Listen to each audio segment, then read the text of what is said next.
خلينا متفقين ان الموروثات اللي احنا واخدينها عن الموت من صغرنا مرعبه، بس هل فعلا الموت مرعب للدرجه دي؟ هو لا، بس في نفس الوقت انا كنت بترعب من سيره الموت، بس لما عرفت القصه كامله الخوف ده اتحول لحب. تخيل كده تطلع رحله روحانيه مع الملائكه كده بتتمشى في الجنه. اذا في الفيديو ده هنعرف احنا بنعيش كام مره، وايه المراحل اللي احنا بنعدي بيها من اول لما نموت لحد ما ندخل الجنه باذن الله، واهم حاجه نعمل ايه عشان ندخل الجنه.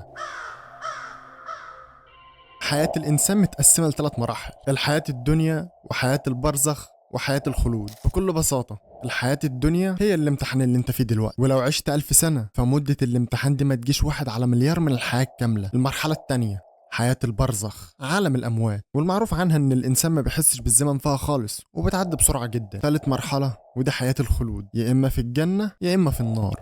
الموت، العبد المؤمن لما بيموت بتنزل له ملايكة لابسة أبيض في أبيض، وشهم أبيض ووشهم كأنه الشمس، معاهم كفن من أكفان الجنة. بعدها بيجي ملك الموت ويقعد عند راس العبد وبيقول جملة: أيتها النفس الطيبة اخرجي إلى مغفرة من الله ورضوان. فالروح بتخرج من الجسد بسهولة جدا كأنها نقطة مية بالظبط. بعدها بياخدها ملك الموت، وأول لما بياخدها ملك الموت الملائكة مش بتسيبها في إيده طرفة عين، بتاخدها منه بسرعة وبتحطها في الكفن اللي من الجنة، وبتخرج من الروح دي ريحة جميلة جدا أطيب من أي ريحة مسك على وجه الأرض. الملائكة بياخدوا الروح في الكفن وبياخدوها ويصعدوا بها للسماء، وهم طالعين كده بيعدوا على مجاميع من الملائكة، فكل مجموعة كده بيسألوا الملائكة اللي معاهم الكفن وفيه الروح، بيقول لهم ده روح مين دي؟ فيروح قايل لهم دي روح فلان ابن فلان، لأن الملائكة هم معديين كده الملأ بتاع الملائكة التانيين بيشموا روحها جميلة جدا، عشان كده بيسألوا روح مين دي، وبعدها بيطلعوا بالروح لحد السماء الدنيا. فربنا بيأمر الملائكة إنها تمشي بالروح دي في الجنة عشان الروح تشوف كده فين مقعدها، اللي هو في الجنة بإذن الله طبعا. إنما الجسد دلوقتي في الأرض بيتغسل وبيتكفن والناس بتجهز لدفنه، وبعد ما يخلصوا تغسيل وتكفين الروح بترجع تاني، بس بترجع ما بين الجسد والكفن. ولما العبد بيتشال في النعش بيبقى سامع كل الكلام اللي حواليه، سواء كان الكلام ده خير او شر. خلاص العبد وصل القبر واتدفن فيه، روحه بقى بترجع له تاني. مفيش حد معاه خالص بيونسه ولا يكون رفيق ليه الا عمله الصالح. عمله الصالح بيونسه وبيطمنه، ولو الروح طيبه بيبقى القبر روضه من رياض الجنه وبيبقى منور وحلو. فهيجي لك بقى ملاكين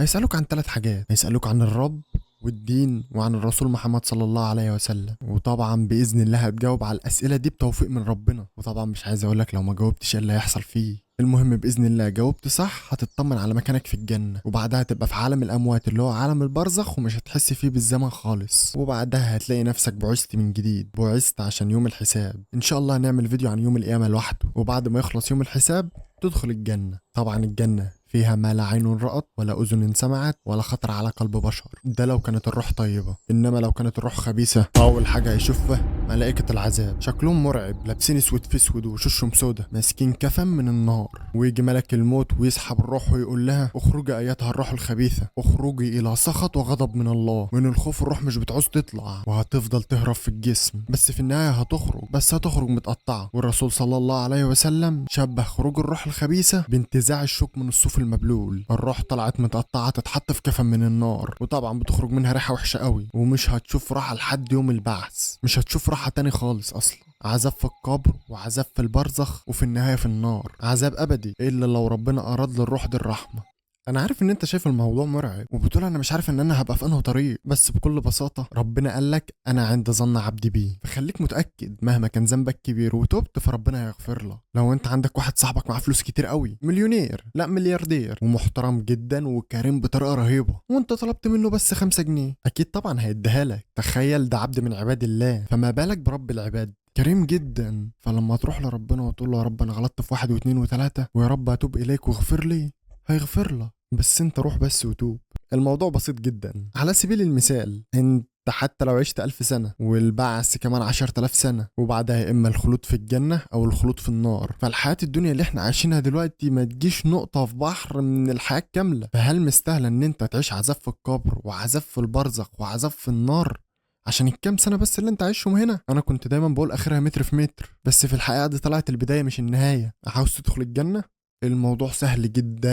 انت هنا على الارض عشان تعبد ربنا لا تشرك به احد، وطبعا تطيع اوامره وتشوف ربنا قالك ما تعملش ايه وما تعملهوش، والقوانين بتاعتك اللي انت لازم تمشي عليها بتاخدها من القرآن الكريم والسنة. عدوك هنا هو ابليس. فاهم حاجه عشان تبقى صالح كده وتخش الجنه بسلام؟ لازم تعرف اركان الاسلام واركان الايمان. اركان الاسلام الشهادتين، اقام الصلاه، ايتاء الزكاه، صوم رمضان، وحج البيت لمن استطاع اليه سبيلا. واركان الايمان الايمان بالله وملائكته وكتبه ورسله واليوم الآخر والقضاء والقدر خيره وشره. خلصت أركان الإسلام والإيمان؟ صف نيتك من جوه، ما تظلمش حد، ما تأجلش التوبة، توب أول بأول، ادعي ربنا يحسن خاتمتك، وادعي ربنا يثبتك عند السؤال في القبر، وادعي ربنا يظلك بظله يوم لا ظل إلا ظله يوم القيامة، ادعي بالجنة. حاجات كلها بديهية وسهلة جدا، بس رغم بساطتها بنشوف ناس مش بتصلي، بنشوف ناس ماشية في الشوارع في نهار رمضان حاطين السيجارة بقهم. بس الغريب بجد اللي مش بيصلي ده العلماء أصلا احتاروا في أمره هيبقى فين أصلا. أول ما يحاسب عليه العبد يوم القيامة هي صلاته، فإن صلحت